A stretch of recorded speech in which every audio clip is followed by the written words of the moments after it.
Čau lidi, vítám vás u tutoriálu na kraji Engine 2 a dneska se ukážeme, jak AI chodí v domě. Nejdřív vám ukážu, co se stane, když ten dům není upravený na tu umělou inteligenci. Tak ho nějak musíme přijmout, aby šel ven, jako, aby se pokusil jít ven. Ano, vidíte. Teďka naráží do té skiny a nemůže jít ven. Tak. A my tomu chceme zabránit, takže musíme si jít do Rollup Bar, Objects, AI a tady je AI Navigation Modifier. Klikneme na to a označíme si ten dům. Tady. Vypadá to jako shape, kdybyste se ptali, jako co to je. Tak, a potom budeme potřebovat ještě AI pointy a k tomu nám, a ty najdeme taky v tom Objects AI. Tak, teď tady máme parametry a height si dáme tak 6 a dáme si to trošku níž. A tady je Waypoint Connections. Nedávejte designer a dávejte Auto Dynamic. To se vám udělá samo a bez problémů. Tak, teďka dáme AI Generate All Navigation. Tak. A to ještě není všechno. Nyní si dáme zase Objects AI.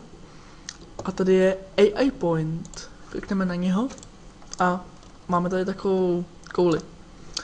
Klikneme na to a je to takový modrý. Jo. Ve hře to vidět nebude, takže se nebojte. Takže klikneme si na ten AI point, dáme Ctrl C a už to tady budeme dávat.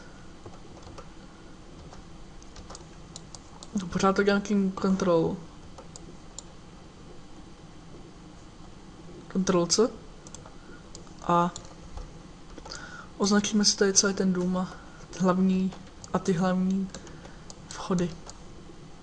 Tak. Tam, kde jsou objekty, to nedávejte. AI by potom byl hodně blbý. Tak. Teď si tady si jdu po těch schodech. A teďka něco ukážu.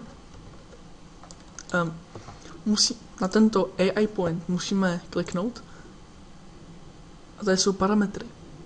Type a Entry Exit.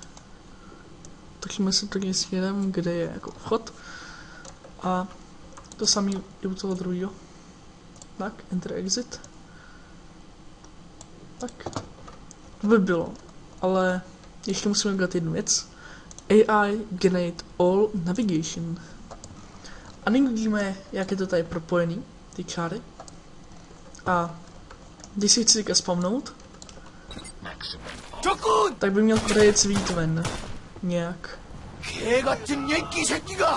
Ano, vidíte, už je venku. Tak.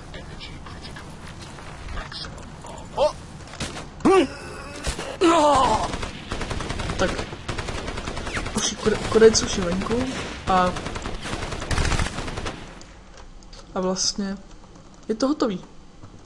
Takhle to bude vypadat a ještě něco, když kliknete na ten nějaký AI point, tak se vám odpojí.